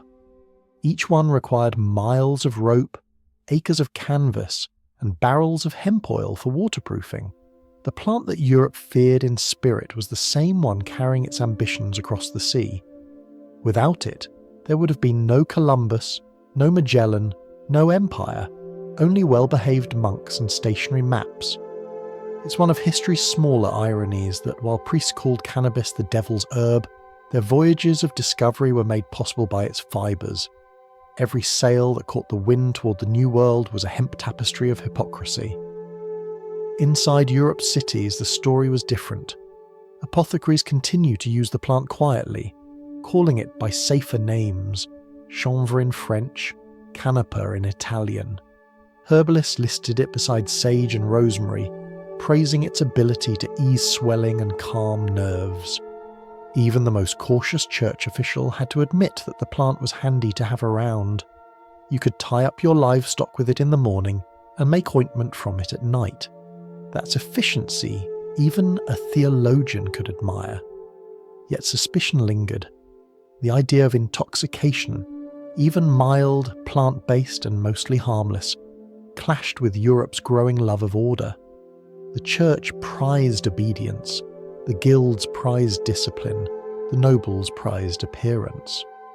Cannabis, indifferent to all three, represented a freedom too small to regulate and too natural to destroy. The Crusaders' stories didn't help. By the late Middle Ages, Europe was awash with tales of Eastern excess, perfumed halls, dancing girls, and drugged assassins. Hashish became shorthand for everything the church disapproved of: pleasure, mystery, and the inconvenient reminder that other cultures seem to enjoy life without permission. To call something Saracen smoke was to condemn it twice, once for sin and once for being foreign. Even so, the plant endured. Hemp fields spread across the continent, feeding the needs of printers, shipbuilders, and soldiers. It became the quiet companion of progress, uncredited, indispensable, unbothered. When Gutenberg printed his first Bible in the 15th century, his pages were made of hemp. The same substance that frightened priests was now carrying their words farther than ever before. The irony could not have been thicker if it were written in gold leaf. The very plant blamed for moral decay was holding civilization together at the seams. As Europe lurched toward the Renaissance, the divide between sacred and secular life widened. The cathedral still smelled of incense, but outside the world was waking up to science, trade, and human curiosity. Hemp, patient and persistent, was ready for its next career, powering exploration, revolution, and eventually enlightenment. Still, for the medieval mind, the paradox never quite faded. Every puff of smoke from a distant port was both a miracle and a warning. Every sheet of hemp paper carried not just ink, but irony. And if the old monks had ever looked closely at the ropes hoisting their church bells, they might have noticed that even the instruments of piety were hanging by the devil's herb. By the time Europe stopped calling hemp the devil's herb and started calling it linen substitute, a different kind of intoxication had already taken hold of the continent. Not the smoke of herbs, but the scent of ambition. It came from candlelit palaces and marble corridors, from letters sealed with wax and gossip whispered between prayers. In the late 15th century, Rome was not merely the seat of faith, it was the world's most elaborate stage for power, perfume, and scandal. And in the middle of it stood Lucrezia Borgia, the daughter of a pope, the sister of a conqueror, and the woman history could never quite decide whether to admire or accuse. Her father, Rodrigo Borgia, became Pope Alexander VI, proof that the divine could indeed be elected by negotiation. The Vatican at the time was less a spiritual institution and more a family business with excellent architecture. The Borgias were its management team. They had ambition in their blood and strategy in their smiles. Lucrezia, barely a teenager, became their diplomatic instrument, married, annulled, remarried, and paraded through alliances like a particularly well-dressed treaty. Chroniclers wrote that she was beautiful, intelligent, fluent in several languages, and unfortunately related to everyone in power. Her name became shorthand for charm and poison, often in the same sentence. The stories that followed her were deliciously cruel. Enemies claimed she kept a hollow ring filled with venom, that she smiled as others fainted, that her meals could double as executions. Historians have since found no evidence for any of it. She was guilty mostly of being a Borgia, and of living in a time when power was considered indecent in women, unless it came from sainthood or widowhood. The truth was less theatrical, but far more interesting. Lucrezia was a survivor in a city that treated survival as sport. Her marriages served politics, her reputation served gossip, and through it all she learned the quiet art of influence, the ability to shape events without appearing to move at all. When her father's papacy crumbled under its own corruption, and her brother Cesare's military campaigns began to fail, Lucrezia was married off once more, this time to Alfonso d'Este, Duke of Ferrara. It was supposed to be another strategic exile, a way to move her out of sight and out of trouble. Instead, it became her reinvention. Ferrara was smaller, quieter, less lethal than Rome. Here, Lucrezia became something entirely new. A patron of the arts, a diplomat, a woman of letters. She hosted poets and scholars, composed music, and turned her court into a rare oasis of elegance in a Europe obsessed with war.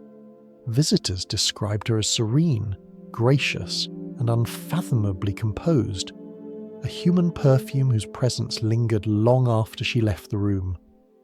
If Rome had been intoxication through ambition, Ferrara was its hangover. The slow, luxurious recovery. Lucrezia learned diplomacy the way others learned prayer, carefully, constantly, and with great personal cost. She wrote letters that read like chess games, each phrase positioned to soothe one rival and provoke another. Machiavelli, who admired cunning almost as much as success, visited her court and noted her prudence. That was his way of saying she played the game better than most men. Of course, history loves its villains more than its administrators. The rumours followed her anyway. Pamphlets accused her of seduction, witchcraft, murder, the usual charges reserved for any woman who refused to be silent.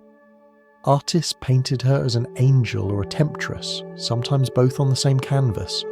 The church, conveniently forgetting its own indiscretions, labelled her family corrupt. The Renaissance was full of geniuses who discovered new ways to measure hypocrisy. But Lucrezia's real legacy wasn't scandal, it was control. In an era when most women's lives were dictated by fathers or husbands, she built a small empire of stability. Her letters reveal compassion, intelligence, and a sense of melancholy. A woman aware that she would be remembered mostly for things she didn't do. Yet she kept writing, ruling, and composing music anyway, as if refusing to let reputation dictate existence. There is a kind of intoxication in that, not of substance, but of self. The power to remain calm while the world invents stories about you is rarer than any drug. It's the same quiet strength that made monks endure poverty, or sailors endure the horizon. Lucrezia's serenity became a rebellion. In her later years, after the deaths of her father, brother, and several of her children, she withdrew from court life and devoted herself to charity. She funded hospitals and convents, negotiated peace between warring nobles, and corresponded with poets who described her as a mirror of grace. She died in Ferrara in 1519, not as the femme fatale of legend, but as a respected duchess, mourned by a city that had come to love her. And yet the myths outlived her. Centuries later, her name still evokes whispers of poison and beauty, proof that gossip has a half-life longer than gold. Plays, operas, and novels turned her into a symbol of Renaissance success. Few of those works mention her diplomacy, her intellect, or her resilience. But that too is fitting. History rarely gives women credit for subtlety.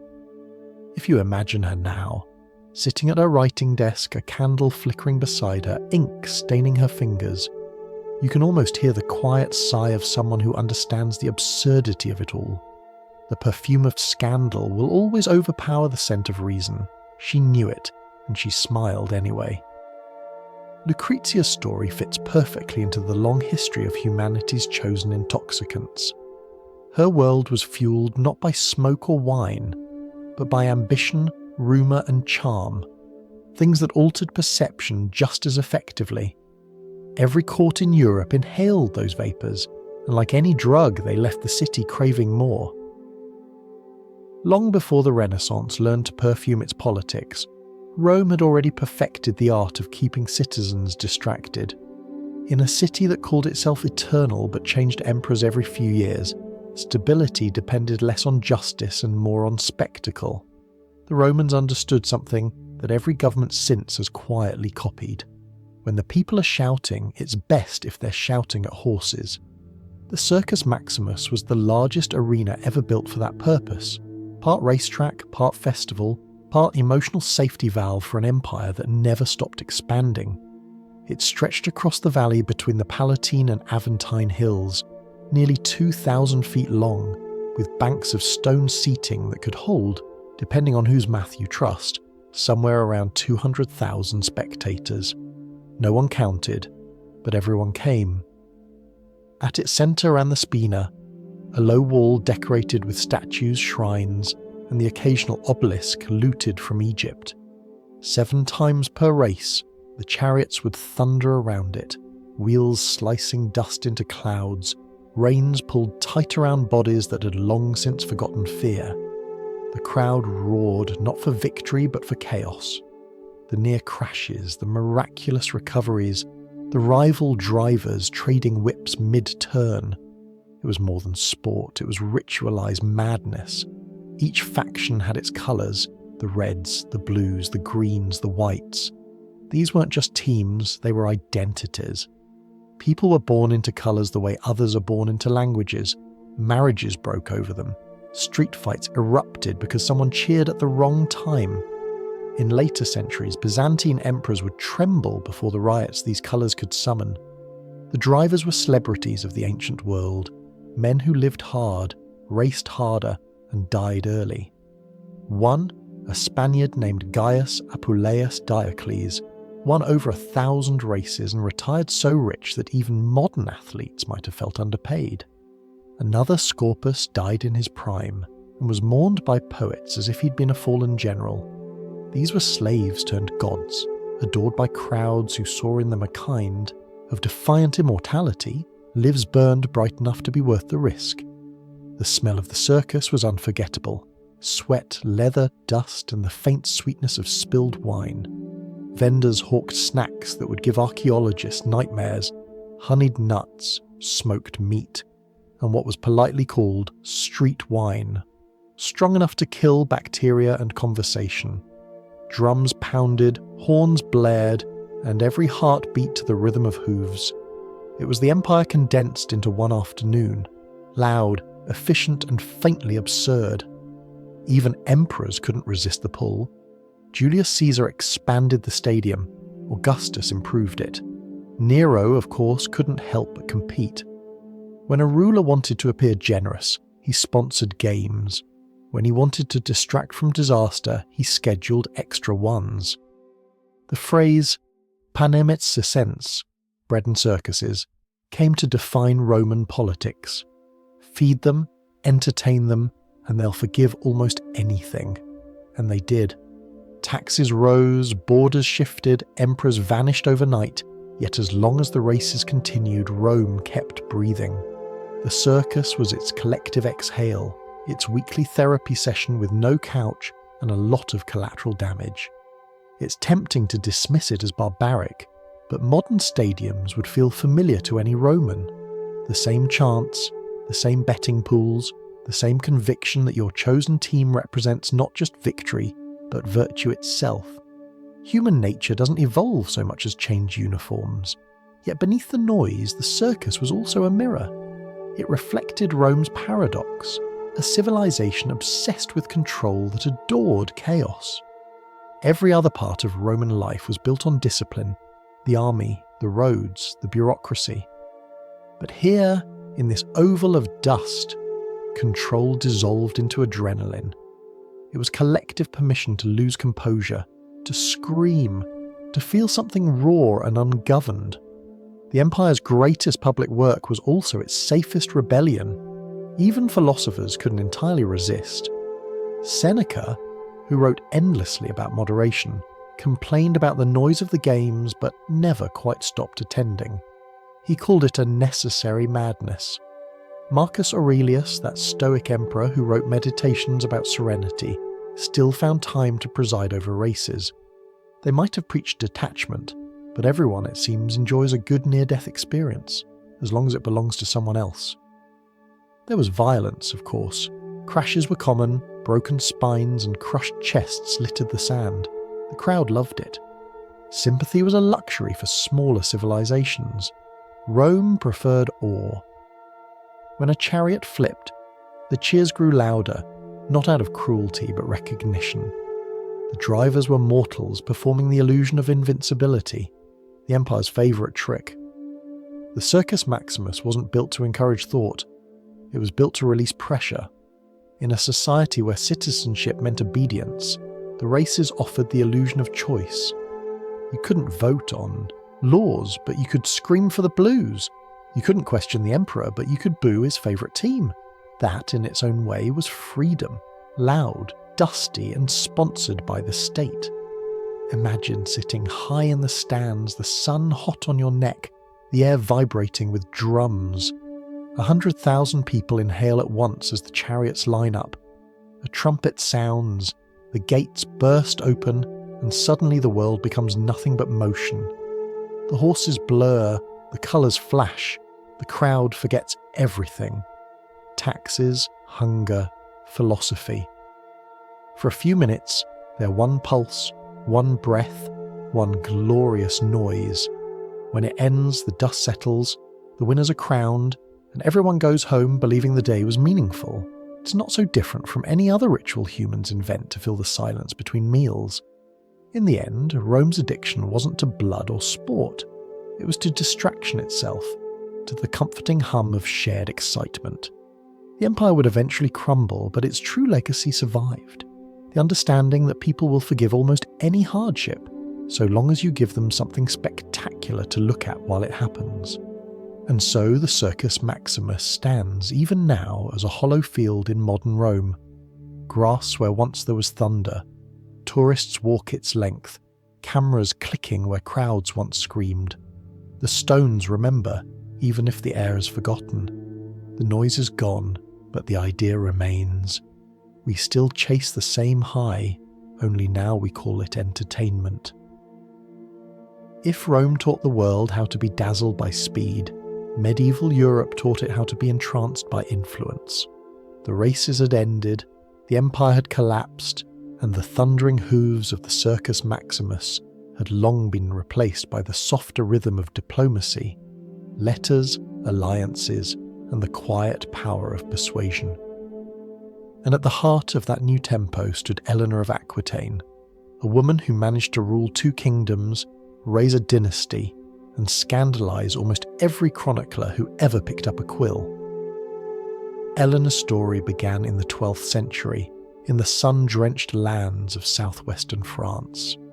She inherited Aquitaine, one of the richest duchies in Europe, before she was 20, a region of vineyards, troubadours, and an independence that no amount of royal paperwork could fully tame. Her education was unusually broad for the time. She could read Latin, quote poetry, and more importantly recognise flattery when she heard it. In a world where most women were treated as property, Eleanor arrived already owning more land than her future husbands. Her first marriage was to Louis VII of France, a devout man with the charisma of a damp candle. He loved prayer, she loved music and sunlight. Their union, though politically convenient, was doomed by temperament.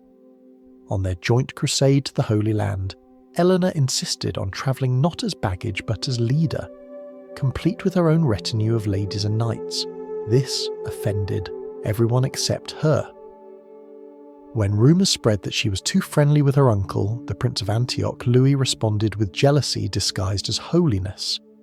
The marriage ended soon after, annulled on the grounds of consanguinity, meaning they were too closely related. The real reason was simpler. She refused to be smaller than him. Within months she married Henry, Duke of Normandy, soon to be Henry II of England. If Louis had been prayer, Henry was thunder. Together they ruled a realm stretching from the Scottish borders to the Pyrenees. The union of their lands created what historians call the Angevin Empire, but what contemporaries likely called too many castles, not enough patience. Eleanor and Henry were matched in intelligence and temperament, which is to say they argued magnificently.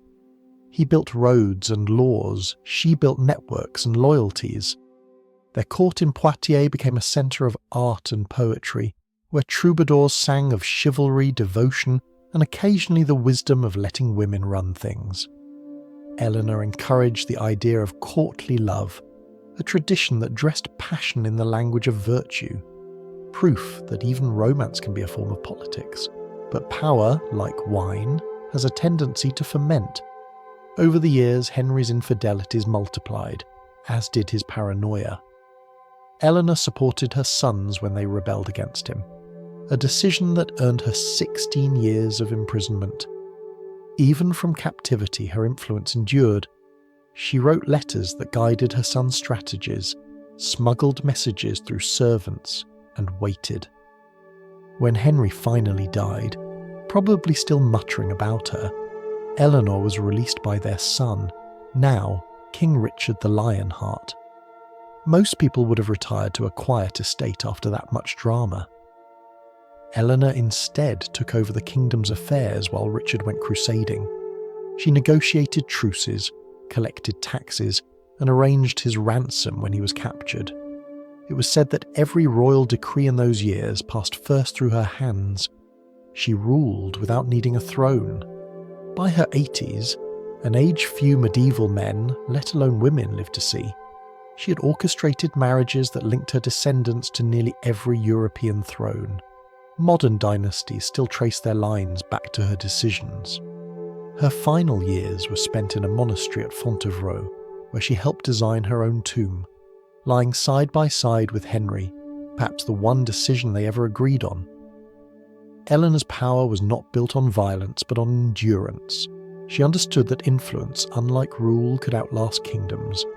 Where others sought glory in battle, she found it in continuity, in making sure the game never ended, even if the players changed. Her reign was less a conquest and more a quiet intoxication. The thrill of pulling invisible strings and watching empires dance. To live in her shadow was to understand the paradox of her time. The church preached obedience. She practiced command. Men wrote laws. She rewrote expectations. Chroniclers described her alternately as a saint, a temptress, and a witch, categories that usually meant effective woman. Yet reading between the lines of their outrage, you can sense their fascination. They couldn't decide whether to fear her or thank her for making history interesting again. Her legend became a kind of cultural perfume, subtle, lingering, unmistakable. Bards sang of her beauty, scholars noted her cunning, and poets imagined her heart as a battlefield no less complicated than the Crusades themselves. She represented something intoxicating to her contemporaries, the idea that intelligence could be seductive and that authority could wear a silk gown. If Lucrezia Borgia's power smelled of perfume and parchment, Eleanor's smelled of ink and rain, the scent of letters written during sieges, of wet banners and candle smoke, of determination outlasting desire. Her life was proof that influence can be as addictive as any substance, and far more durable. Even now, centuries later, her image endures, not as saint or sinner, but as the rare kind of ruler who understood that leadership begins where pride ends. She ruled through persuasion, patience, and, when necessary, an unsettling silence. The men around her wielded swords. She wielded the pause that made them wonder what she was thinking. In that sense, she and the plant that once travelled from China to Rome share something in spirit, persistence through transformation. Both endured empires, bans, and misunderstanding. Both adapted to survive. And both left behind a kind of memory that lingers long after the smoke clears. Not loud, not dramatic, but quietly unforgettable. If you close your eyes, you can almost hear it. The soft rustle of silk in a stone corridor, the scratch of a quill against parchment, the rain tapping on a window as a queen writes another letter that will change the future. No miracles, no magic, no madness, just the steady intoxication of knowing that power, when handled with grace, doesn't need to shout to be felt. By the time the last medieval queens faded into legend and the Renaissance turned faith into philosophy, the plant that had followed humanity from temple to tavern was still quietly growing. Empires rose, maps changed, beliefs shattered, but hemp and hashish remained, steady, unbothered, waiting for each new age to rediscover it, praise it, ban it, and rediscover it again. It is, in its own way, the most patient teacher in history. In the 17th and 18th centuries, as ships began crossing oceans with more confidence than sense, hemp was everywhere, coiled around anchors, woven into sails, stretched across masts. Each great voyage of discovery, Each colonizing expedition, each unfortunate encounter between Europe and the rest of the world, relied on a plant once worshipped as sacred smoke. It had become the literal fabric of globalization. Every rope that pulled a cannon, every sheet of parchment that carried a treaty, every Bible that sailed westward in a missionary's trunk owed something to hemp. The irony, of course, was enormous. A plant once celebrated for liberating the mind was now binding empires together. In the New World, hemp fields spread across the colonies. Early American farmers, George Washington among them, grew it not for leisure, but for necessity. It was rope, paper, clothing, and currency all in one. The founding fathers may not have been philosophers of intoxication, but they knew a strong fibre when they saw one. The United States' early economy ran partly on hemp, proof that revolution and agriculture can share surprisingly practical roots. Meanwhile, in Europe, the plant was reclaiming its old identity as medicine. The 19th century saw apothecaries stocking cannabis tinctures beside opium, quinine, and morphine. Doctors prescribed it for pain, insomnia, and melancholy, the polite term for the deep, endless sadness of modernity. Queen Victoria's physician famously used it to ease her menstrual cramps, an endorsement both regal and unintentional. Scientific curiosity began to replace superstition. Researchers wrote cautiously enthusiastic papers about its effects, describing it as a useful sedative and hypnotic. Their tone was clinical, their curiosity endless. In salons and parlours, intellectuals experimented with it the way they did with every new discovery, in excess. Parisian writers and painters formed the Club des Hachiciens, a gathering where absinthe met hashish and philosophy met incoherence. They called it research. For a brief, glittering moment, cannabis became fashionable again, bohemian, artistic, mildly scandalous. It was the same cycle repeating itself: reverence, rejection, rediscovery. Humanity never really learns, it just changes the vocabulary. But the 20th century was less forgiving. As the industrial age marched on, moral certainty became a political weapon. Governments realised that fear was easier to regulate than nuance. In the United States, the year 1937 brought the Marijuana Tax Act, a piece of legislation so dryly named that it disguised its purpose: to make the plant effectively illegal. The argument wasn't about chemistry, it was about control. Campaigns painted cannabis as the corrupter of youth, a symbol of rebellion, and a gateway to everything respectable people feared but couldn't define. Elsewhere, similar stories unfolded. By the 1960s, international treaties declared war on the very thing humanity had used for medicine, meditation, and maritime travel. The United Nations Single Convention on Narcotic Drugs of 1961 grouped cannabis with opiates, as though the two plants shared anything but soil. The irony could have filled libraries, if libraries hadn't been built on hemp paper. Still, culture refused to comply. Every prohibition breeds its own poetry. In the decades that followed, artists, musicians, and thinkers reclaimed cannabis as a symbol of peace, protest, and perception. Jazz musicians found rhythm in its calm, poets found metaphors in its haze, painters found colour where logic had drawn lines. Scientists eventually began studying what lawmakers had banned, discovering compounds with names too complex for bedtime storytelling, but simple in effect: relief, calm, sleep. The plant had come full circle. Once again, it healed. Meanwhile, the world that outlawed it continued to build industries far more dangerous: alcohol, tobacco, rage. Laws shifted slowly. Some countries legalised it again, not out of enlightenment but exhaustion.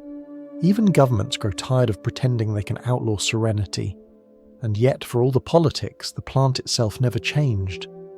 The same delicate leaves, the same quiet fragrance, the same ability to blur the edge between worry and wonder.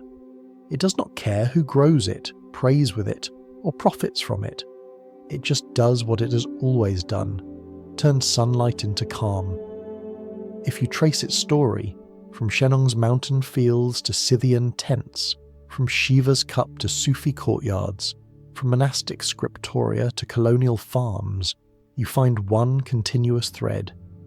Humanity has never sought intoxication for its own sake. What it seeks is pause, a brief surrender of burden, a chance to remember that the mind is not a prison but a room with a window. Sometimes that window opens through prayer, sometimes through poetry, sometimes through smoke. The method doesn't matter, the desire does. Even now, scientists describe cannabis with diagrams and molecules, talking about receptors and compounds. But if you step outside and let a little wind carry the scent of it, the explanation feels almost unnecessary. You understand instinctively what people 5,000 years ago already knew, that some plants speak directly to the nervous system and others speak to the soul.